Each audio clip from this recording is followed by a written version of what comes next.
voulais pris 10 minutes et tu as 10 minutes en moins. 1h10. Installez-vous confortablement. 1h10. 1h10. Soyez bienvenus, bonjour à tous. Soyez pleinement bénis, Dieu est bon. On va prier si vous voulez bien. Et on va remettre tout ce moment-là devant le Seigneur. Seigneur, nous voulons te bénir et te glorifier. Tu es merveilleux. Et la parole que tu m'as donnée ce matin, Seigneur, je te demande de la transmettre à chacun. Qu'elle fasse du bien à chacun, qu'elle encourage, Seigneur, qu'elle renouvelle, Père. Et je te loue pour ce que tu fais dans nos vies, Seigneur, mon Dieu. Merci pour ta grâce et pour ta bonté.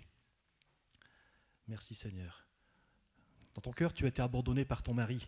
Et tu te dis, tu crois que l'amour de Dieu des moments peut t'abandonner, mais je te dis une chose, Dieu ne t'abandonne pas. Dieu t'aime. Tu as vécu des galères dans ta vie. Dieu les a vues. L'abandon de ton mari, Dieu l'a vu.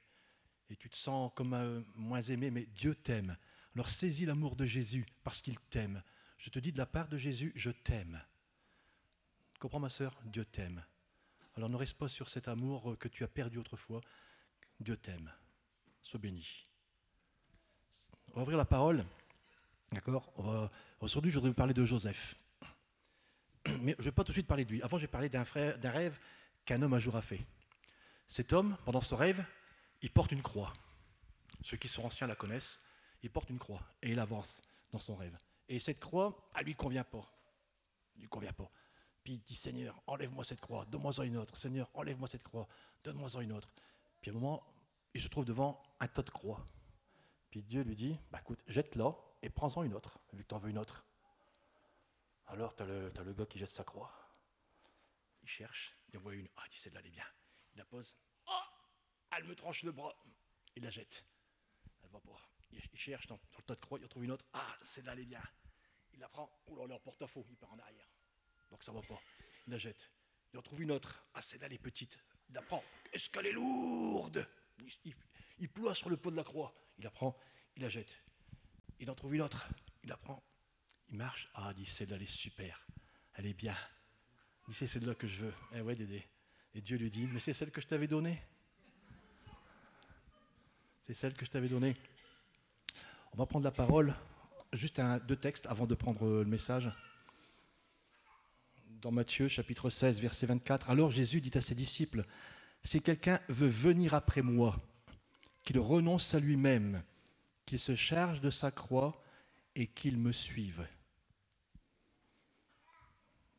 Et un autre passage. « Veux-tu savoir, ô homme vain, que la foi sans les œuvres est inutile ? Abraham, notre père, ne fut-il pas justifié par les œuvres lorsqu'il offrit son fils Isaac sur l'autel?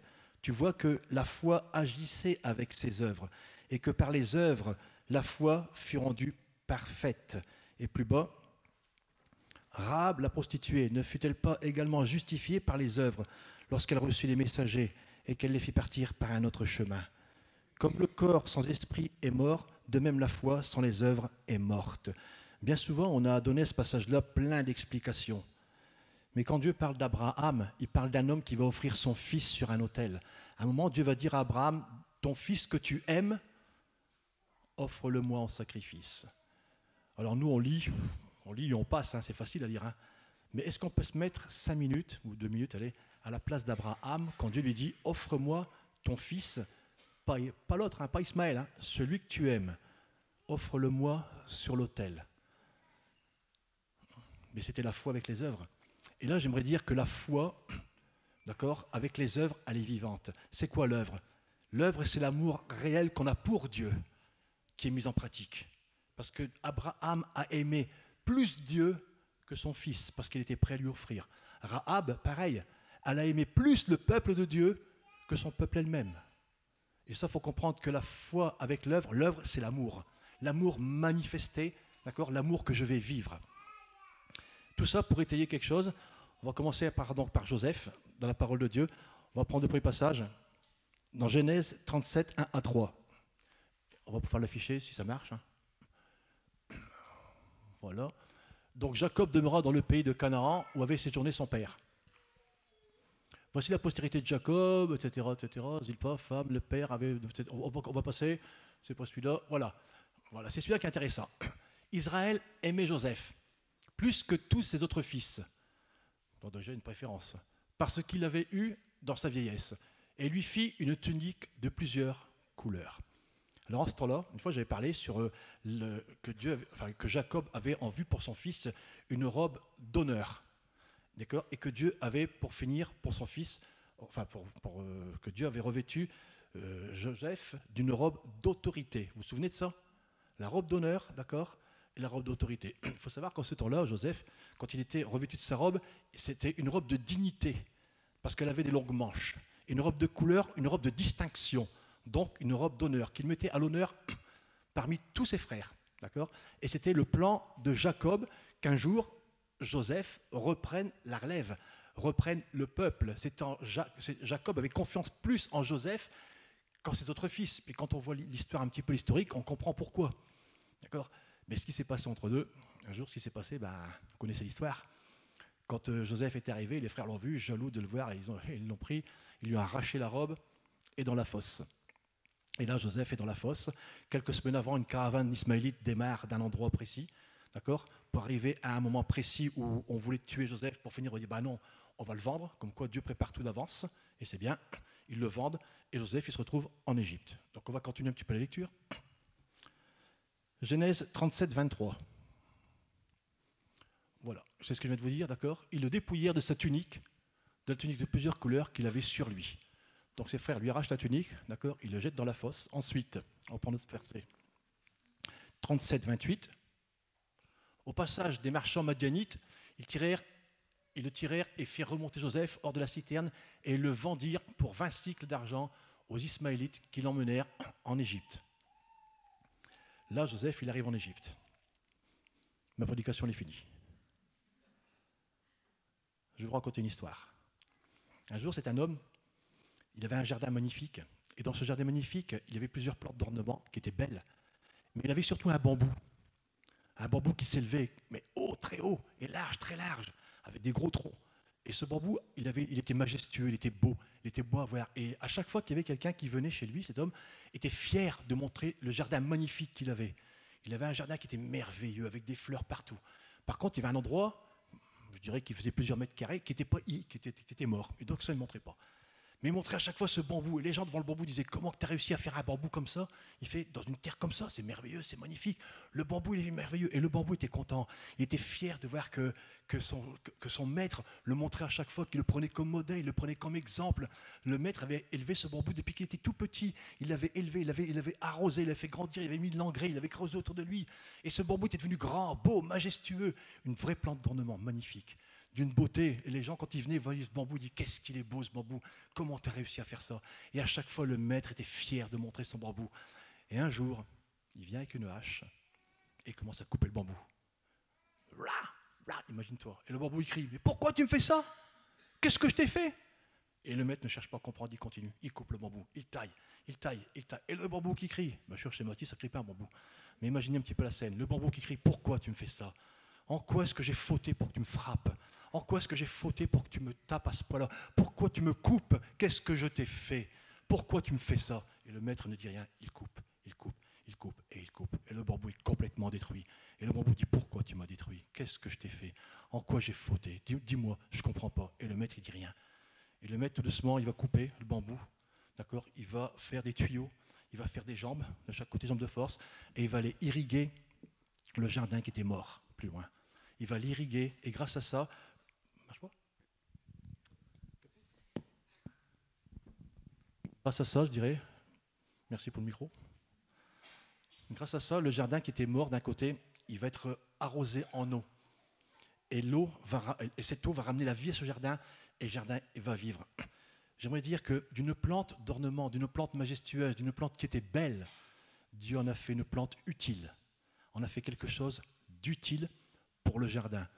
Souvent, dans nos vies, quand on voit l'histoire de Joseph, on va commencer déjà par Abraham. Abraham qui a eu combien de fils? 2 qu'on connaît. Il y a peut-être eu d'autres qu'on ne sait pas, mais deux c'est sûr qu'on connaît. Il a eu Ismaël et Isaac. D'accord? À un moment, Dieu le demande de l'offrir il le fait. Dieu dit stop, maintenant je sais que tu me crains. Imaginez, on ne parle pas souvent d'Ismaël, mais Ismaël, quand il était dans le camp d'Abraham, sa maman Agar, tous les rêves qu'elle avait pour lui, elle le voyait prendre la relève, parce qu'il n'y avait que lui à ce moment-là, il n'y avait pas d'Isaac encore. Elle le voyait prendre la relève du papa, de prendre l'héritage. Elle le voyait gouverner quelque part son peuple, le conduire, tu vois, être le chef du peuple comme l'était Abraham. C'était le rêve de maman Agar. Et ce rêve, d'un seul coup, il se transforme en cauchemar. Mais Seigneur, pourquoi? Et là, on voit qu'elle part avec l'enfant, elle met l'enfant d'à côté, elle, l'autre, elle dit, je préfère pas voir mon fils mourir. Et là, Dieu intervient. L'amour de Dieu. Ce qui sort d'Abraham est béni. L'amour de Dieu, ce qui sort d'Abraham est béni. Nous sommes bénis en Abraham et en sa postérité, mes frères et mes sœurs. Nous sommes bénis en Abraham et en sa postérité par Jésus-Christ. Ça, il faut le comprendre. Et on voit que l'amour de Dieu dira, t'inquiète pas, déjà il y a de l'eau. Et en plus de lui, je fais une grande nation. Une grande nation. On le voit aujourd'hui, il est devenu une grande nation. Dieu ne l'a pas négligé, mais il y avait un autre plan. D'accord ? Et on voit l'histoire de Joseph. Joseph à qui son père avait fait un manteau magnifique, un beau manteau. Il avait envie de voir son fils prendre la relève, prendre l'héritage, devenir le leader du peuple. Et du jour au lendemain, son fils n'est plus là. Il disparaît. Il ne sait même plus où il est. Pendant presque 22 ans, il ne va pas savoir où il est. Pour lui, il est mort. Et on voit que Joseph, il arrive en Égypte.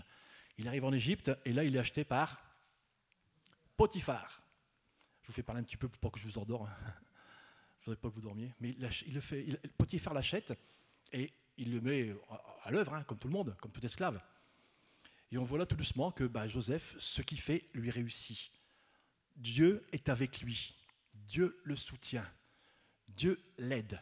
Et Potiphar, qui est quelqu'un d'assez intelligent, il regarde et il dit, tiens, tout ce qu'il fait, ça réussit. Donc, je vais le mettre intendant. L'intendant, c'est-à-dire celui qui dirige la maison. Donc, il va diriger la maison, diriger les esclaves, et rien ne va se faire sans l'autorisation de Joseph dans la maison. Il dit, voilà, je te laisse tout. Tu fais comme tu veux, pas de problème. Et Joseph dit, ah, ça y est, Seigneur, enfin, mes frères m'ont vendu. J'étais par terre, j'étais humilié, j'étais abaissé, j'étais détruit. J'avais plus rien, j'avais plus d'espoir. Et là, tu me relèves, Seigneur.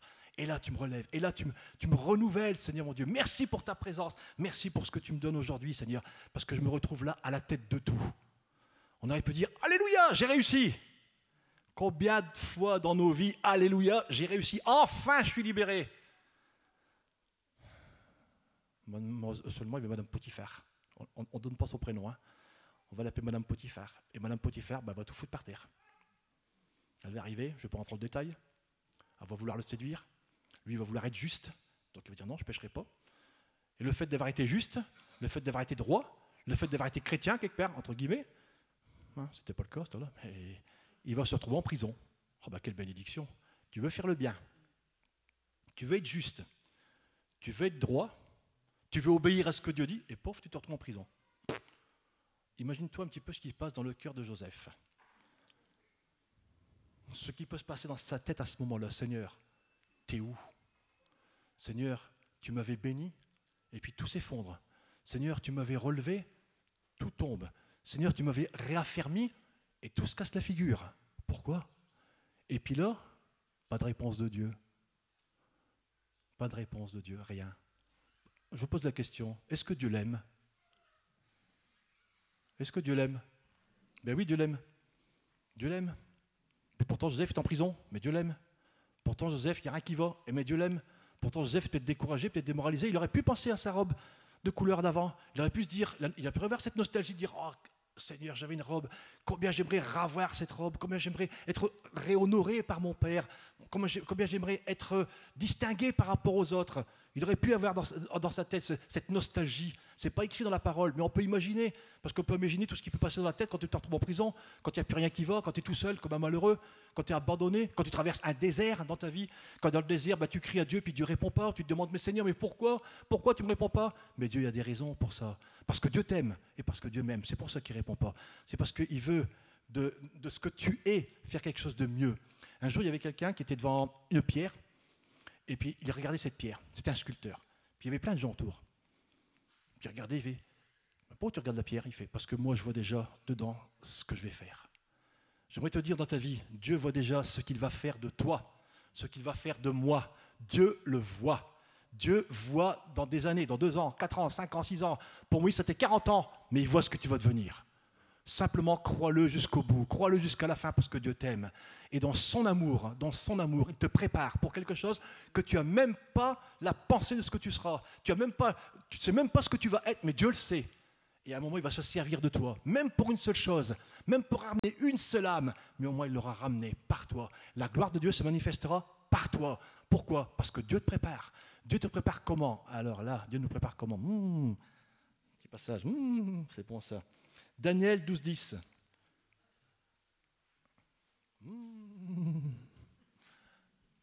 Plusieurs seront purifiés, blanchis et épurés. Purifiés, blanchis et épurés. Les méchants feront le mal, etc. D'accord? Mais plusieurs seront purifiés, blanchis et épurés. Dieu nous travaille. Pourquoi est-ce que Dieu nous travaille? Pourquoi est-ce qu'on vit souvent, malheureusement, des épreuves dans nos vies? Pourquoi est-ce qu'on vit des déserts? Vous connaissez ma vie, j'en ai vécu des galères. Hein, d'accord? J'en vis encore des galères. Mais vous savez, quand on aime le Seigneur, on reste accroché. On reste accroché. Dieu nous aime, Dieu vous aime.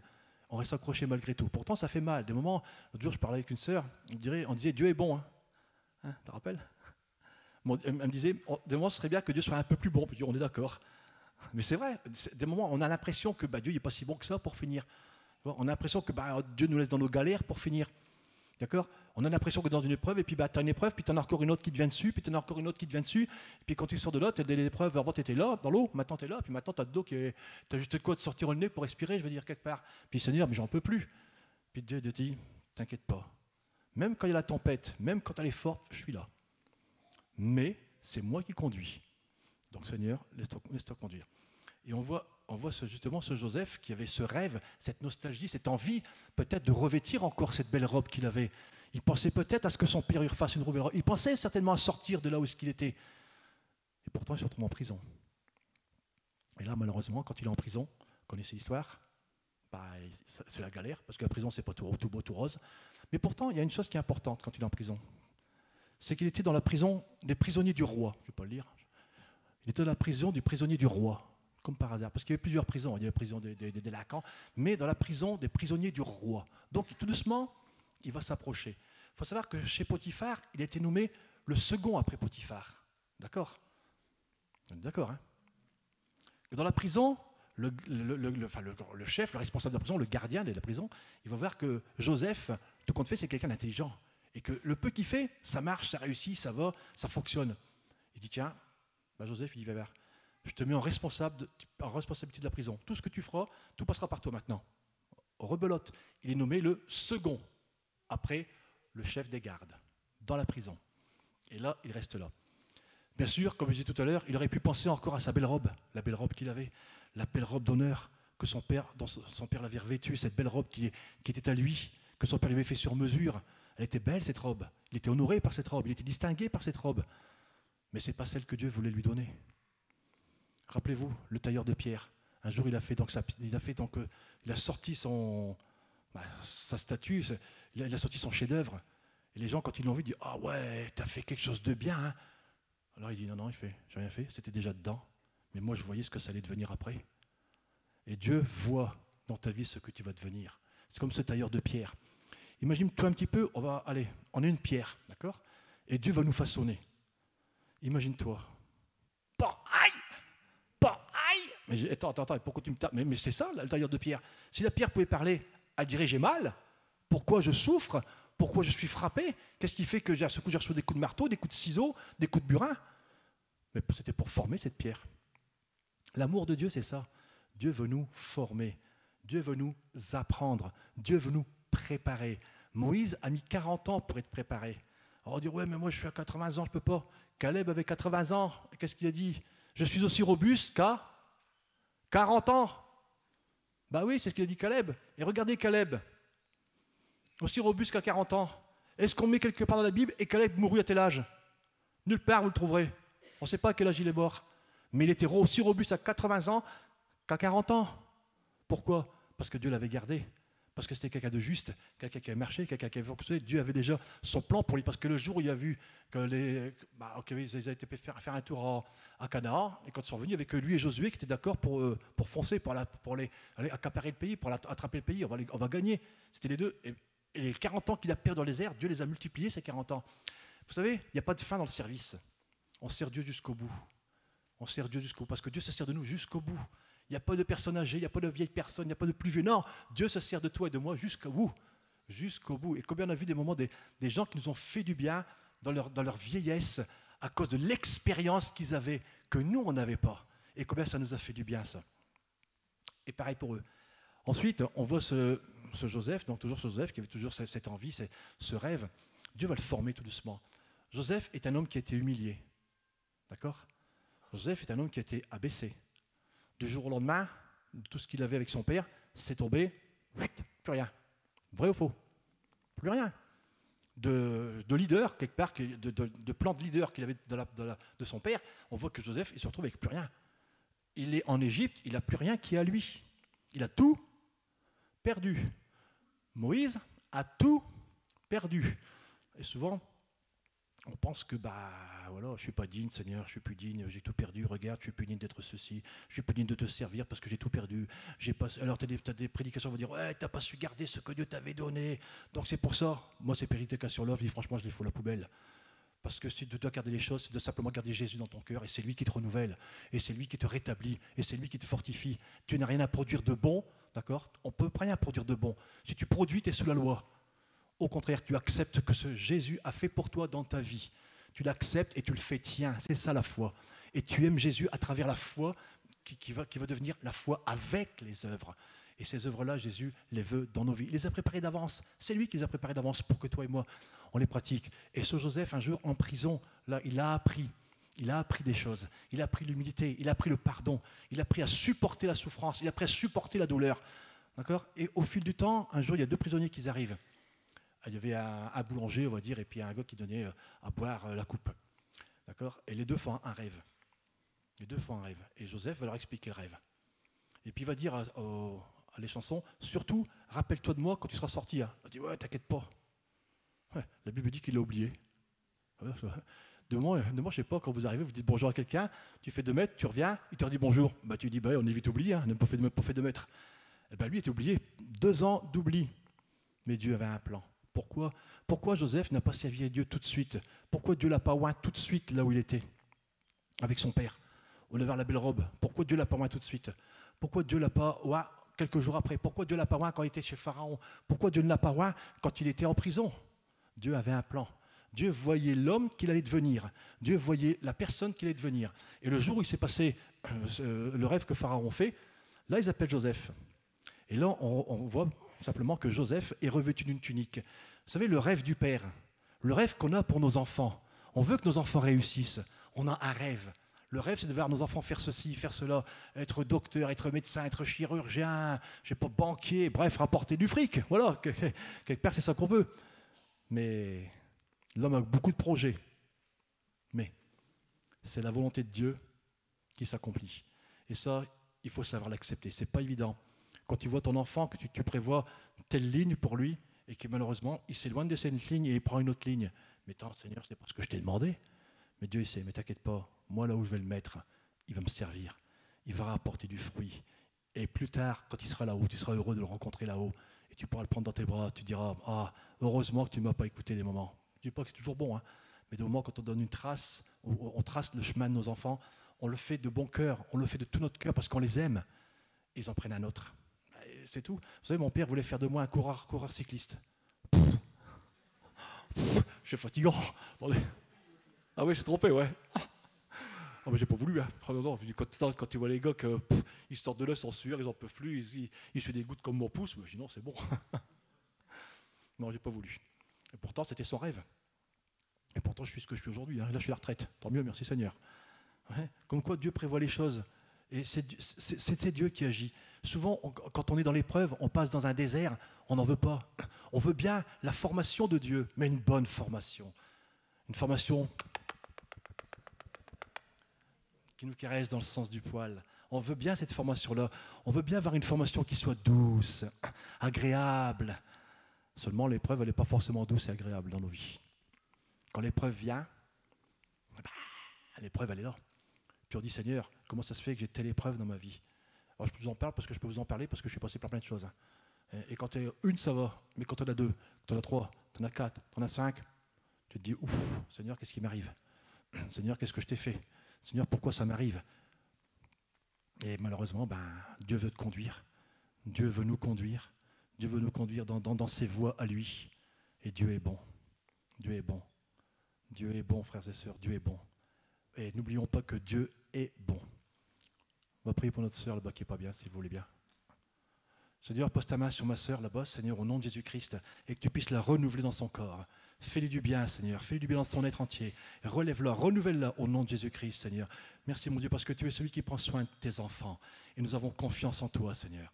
Merci pour ta grâce et pour tes bontés, dans le nom de Jésus-Christ. Amen. Sois béni, ma sœur. Dieu est celui qui t'aime. Dieu est celui qui renouvelle. Dieu est celui qui bénit.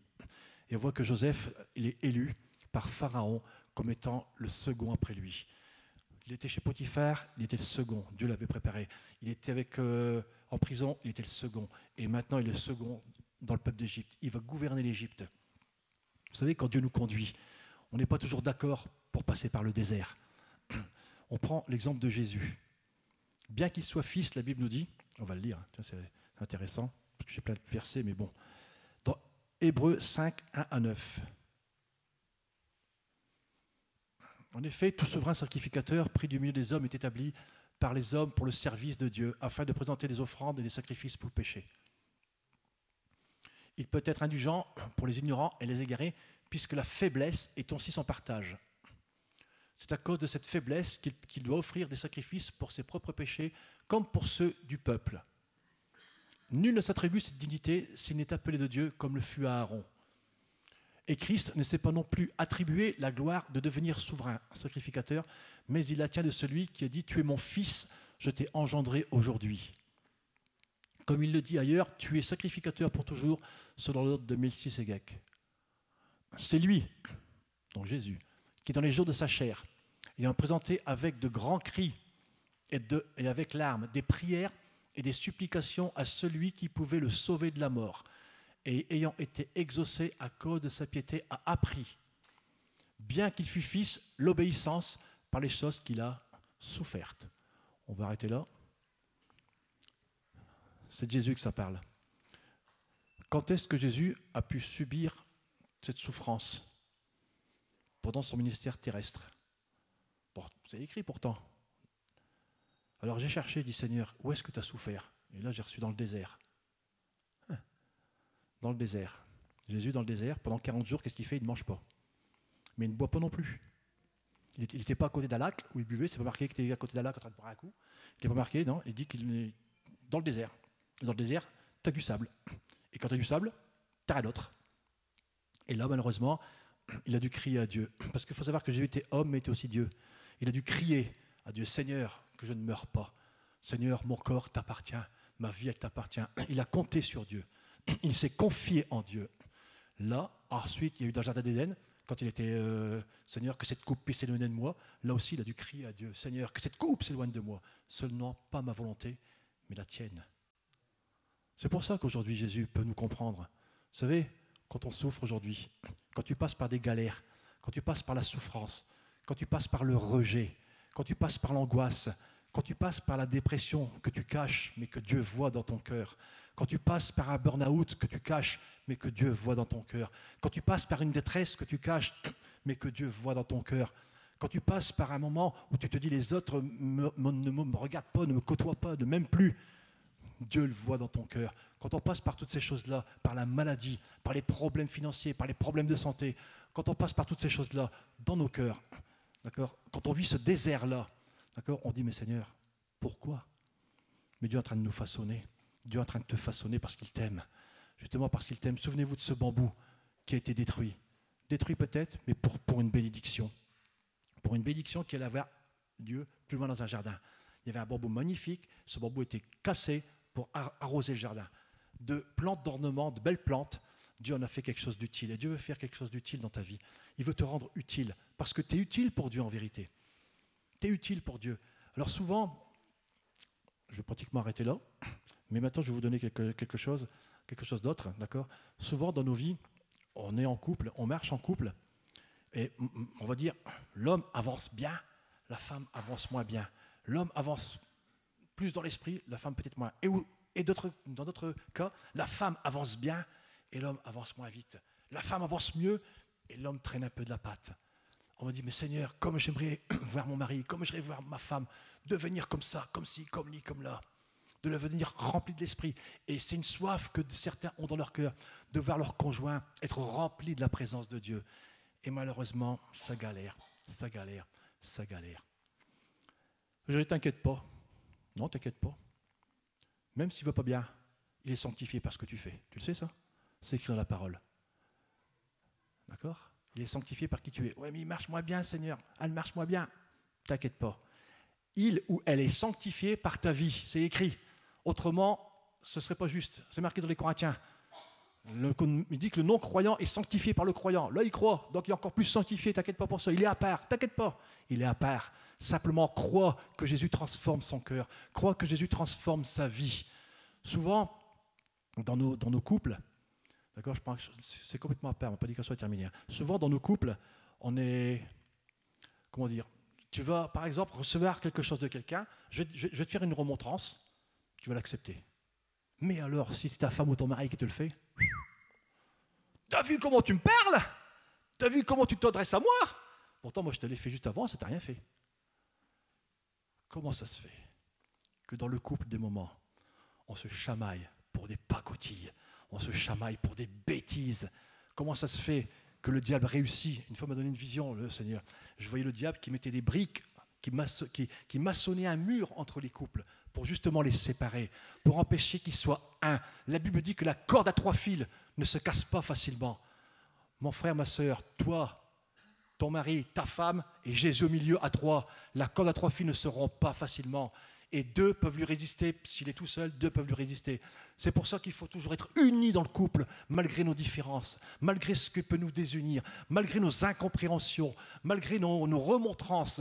Je vous dis, on accepte plus facilement une remontrance de quelqu'un que quand c'est ma femme qui le fait ou quand c'est le mari qui le fait. Pourquoi? Parce qu'on attend de celui qu'on aime plus d'attention. Malheureusement, on en a moins des moments. Vous n'avez pas remarqué? Ben, c'est comme ça, c'est tout.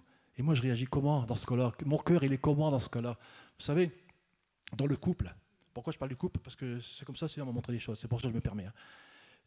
Et dans le couple, souvent, on s'adresse à l'autre personne, on va se disputer avec l'autre personne parce qu'il y a des choses qui ne conviennent pas, des choses qui ne vont pas, on n'a pas la même façon de voir les choses, on n'a pas la même façon de parler des choses, donc on va prendre un sujet, et puis allez, ça va monter, je dirais tout de suite, en dynamite, quelque part, ou en poudre. C'est de la poudre, tu mets l'étincelle, boum, ça explose. Et souvent, ça arrive. Sais-tu que quand tu fais une remontrance à l'autre, dans la personne, dans ton conjoint qui est chrétien, c'est Jésus qui est dedans. Tu t'adresses à qui quand tu lui parles? À Christ.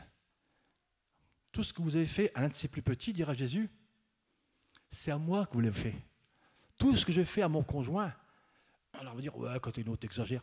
On va prendre notre passage d'apôtre Paul, quand il est saisi sur la route de Damas. Qu'est-ce qu'il veut dire, Jésus?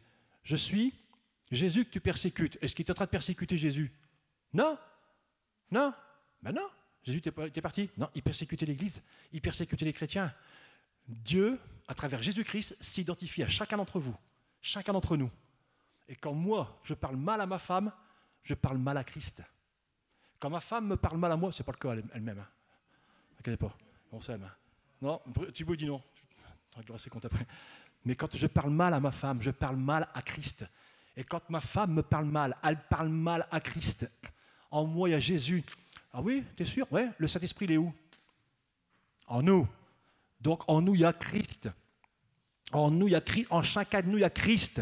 Quand je parle mal à ma femme, je parle mal à Christ. Quand, excusez-moi d'expression, quand j'engueule ma femme, j'engueule Christ. Oh, faut pas dire ça, c'est un mot. Mais c'est ce qu'on dit chez soi. Ici, on fait peut-être les gentils, on fait peut-être les spirituels, mais de moment, quand tu es à la maison, quand ça barde, ça barde. Hein. Et on a toujours raison, j'ai qu'à marquer. J'ai toujours raison. Là, tu as toujours tort. Pas vrai? Combien de maris sont râleurs sur leur femme? Combien de femmes sont râleuses sur leur mari? Tu râles sur Christ. Tu râles sur Christ. Est-ce que tu peux le comprendre? J'aimais tout à l'heure ce que tu as dit, tout à l'heure quand tu as chanté. Il en a. J'aime bien, ouais, toi. Moi, ce que tu as dit sur l'amour, tout à l'heure quand tu as parlé sur l'amour. Ô combien c'est vrai, ô combien Dieu m'aime, mais ô combien je dois aimer Dieu, mais à travers mon conjoint, à travers ma conjointe. Je dois aimer Dieu à travers l'autre. C'est facile de dire j'aime Dieu par là, mais est-ce que j'aime Dieu par là? dans mon couple, est-ce que je l'aime? Combien de disputes inutiles, combien de chamailleries inutiles? Ça sert à quoi? Ça sert à vous diviser. Tu sais quoi? Le diable a réussi. Il t'a séparé, il t'a divisé, il a mis un mur entre toi et ta femme. C'est pas juste. Fais tomber ce mur-là. Comment? En l'aimant. En l'aimant malgré ce qu'elle est, malgré ses faiblesses, en l'aimant malgré ses faiblesses. Aime ton mari malgré ses faiblesses. Aime ta femme malgré ses faiblesses. On en a tous des faiblesses. Mais surtout, je dirais surtout, pense à ça. Ce que je fais, ce que je lui fais à l'autre, je le fais à Christ. C'est écrit dans la parole. C'est écrit dans la parole. Tout ce que vous faites à l'un de ses plus petits, c'est à moi que vous le faites. Et quand tu comprends ces choses-là, tu verras, tu vas tourner 20 fois, pas cette fois, 20 fois ta langue dans la bouche avant de répondre. Amen. Surtout mes frères, surtout ma soeur, pensez bien à ça. Soyons un modèle dans notre couple. Combien de fois aussi j'entends? Ah mais ça va pas en divorce. Ah bon? Pourquoi? Le pardon, il n'y a plus de pardon? Je m'engueule, je suis prêt à divorcer. Je me dispute, je pense je suis prêt à divorcer. L'autre il a fait, ah bah toi t'as fait ça, t'as fait ça, bah je pardonne pas. Qu'est-ce qu'a dit la parole? Tu ne pardonnes pas? Eh bien, tu ne seras pas pardonné. N'attends pas ce que quand Jésus va venir te chercher l'église, c'est pas vrai. On ne sera pas enlevé. Si tu ne pardonnes pas, tu vas rester sur terre. Alors surtout dans le couple, pardonnez-vous. Je vous en supplie, pardonnez-vous. On ne sait pas quand est-ce que Jésus va revenir. S'il vient demain, est-ce que je suis prêt dans le pardon de ma vie? Est-ce que je suis prêt? Est-ce que je suis prêt dans le pardon de ma vie? Est-ce que j'ai pardonné à ma femme? Est-ce que j'ai pardonné à mon mari? Est-ce que j'ai pardonné à Thibaut s'il était méchant avec moi?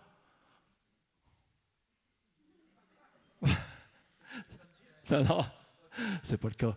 Mais frères et sœurs, c'est important. C'est important. Apprenons à nous pardonner. Vous savez, la parole de Dieu a dit, au lieu de vous plaindre les uns les autres, pardonnez-vous comment? Réciproquement. Est-ce que vraiment on le fait? Ah ben, si on n'arrive pas, je sais qu'il y a des gens qui arrivent à le faire, je sais qu'il y en a qui peuvent, mais surtout ceux qui n'y arrivent pas, je vous en supplie. Soyez prêts pour le retour de Jésus. Bientôt il revient. Apprenons à pardonner. Et le pardon, c'est quoi? Parce que souvent le pardon dit, oh, tu pardonnes, mais je te pardonne, mais je n'oublierai pas. Et puis à la première occasion, quand ça ne va pas, on sort le bidule. Allez, on sort. Ouais, mais tu te rappelles quand? T'as pardonné ou t'as pas pardonné? Je t'ai pardonné. Moi, j'aimais l'enseignement de M. Werner sur ça. Il disait, le pardon, le vrai pardon, c'est renouer les liens qui ont été brisés. Tu te rappelles l'enseignement de M. Werner? Ouais. De renouer. Et c'est ça le plus difficile. Il disait que l'offense a eu lieu, mais s'il y a un vrai pardon, l'état doit revenir comme avant l'offense, dans le même état, c'est-à-dire comme s'il n'y avait rien eu. Ça me disait c'était le vrai pardon. Ah, je disais, purée, c'est pas évident, quand l'autre il t'a fait vraiment... Il dit, ouais, mais c'est ce que Dieu dit. Dieu nous a pardonné complètement, entièrement. Il nous disait, et nous on a le droit de rien garder. Si on garde, Dieu garde. Et quand on voit la parole de Dieu, vous connaissez tous l'histoire de la personne qui devait 500 deniers, puis celle qui en devait plein. Elle demande, Seigneur, pardonne, remets-moi ma dette, remets-moi ma dette, remets-moi ma dette. Et Dieu dit, allez. Enfin, le maître il dit, allez, je te remets ta dette. On n'en parle plus. En ce temps-là, quand on disait remettez la dette, le gars il avait un parchemin, un papier, il mettait, voilà, le est remise, terminé, on n'en parle plus. Et puis le gars il sort, et puis il voit sur la rue quelqu'un qui doit 500 balles. Il prend, il chope, et puis allez, il commence à le frapper. Oh, mon messour, mon messour, mon messour, puis il met en prison. Et puis quand le maître il sait que la personne elle a mis cette personne en prison alors qu'elle sa dette était remise, il dit allez chercher, ramenez-le moi. Il fait je t'avais mis ta dette en entier, je t'avais tout remis. Ouais, alors pourquoi t'as pas eu pitié de ton ami là? Pourquoi t'as été redemander ce que tu devais? Elle a dit maintenant vous prenez lui, vous mettez en prison, ouais, et il sortira de là jusqu'à temps qu'il ait tout payé. Ça veut dire que la dette qu'il avait remise, ben il l'a repris. C'est ce qui est écrit en tout cas. C'est pour ça, frères et sœurs, dans le pardon, soyez complets. Oui, mais tu sais, je sais que tel frère, tel ami m'a fait tel... Et j'arrive pas à pardonner. Sors de là, sors de là. Tu ne seras pas prêt pour le retour de Jésus, je t'en supplie. Sors de là, tu ne seras pas prêt. J'ai envie que tous, qu'on soit ici, frères et sœurs, on soit tous prêts. Quand Jésus va venir, je n'ai pas envie qu'il y ait quelqu'un qui reste, je n'ai pas envie de rester parce que j'aurais gardé une rancune sur quelque chose. Mais tu sais, mon mari a des animaux. Ouais, t'as pardonné? Ouais, alors t'oublies. Ouais, mais ma femme, tu sais, il y a des... T'as pardonné? Ouais, alors oublie. Oh, mais tu sais, mon mari, il n'avance pas comme moi. Moi, j'avance, mais lui, il n'y arrive pas. Pas grave, il est sanctifié par toi. Ce que tu vis, il est sanctifié par toi. T'inquiète pas, au moment voulu, Dieu fera les choses lui-même. Dieu remplira les choses lui-même. Dieu remplira le vase lui-même. T'inquiète pas pour ça. Simplement, fais confiance en Dieu. Crois en ce qu'il dit et fais-lui confiance. Amen. Surtout les frères et sœurs, les couples, marchons ensemble. Un même cœur et une même âme. Ça, le diable ne le veut pas. Un même cœur et une même âme. Amen. Soyez bénis. Seigneur, je te demande de bénir ton peuple, de bénir l'Église et de relever, mon Dieu, de renouveler tous ces couples, Seigneur mon Dieu, où il y a ces chamailleries, toutes ces bricoles que le diable veut détruire. Pose ta main puissante, mon Dieu. Pose ta main et renouvelle, relève, bénis. Mon Dieu, fortifie comme tout à nouveau. Fais du bien, Seigneur. Et je te loue pour ce que tu fais. Parce que ton œuvre, elle n'est pas achevée. Elle est en train de s'achever dans nos vies, Seigneur mon Dieu. Tu es en train de nous accomplir. Et mon Dieu, je te loue parce qu'on sera tous accomplis. On va tous devenir des adultes en Christ. Et je te bénis pour cela, mon Père, dans le nom de Jésus. Soyez bénis, frères et sœurs.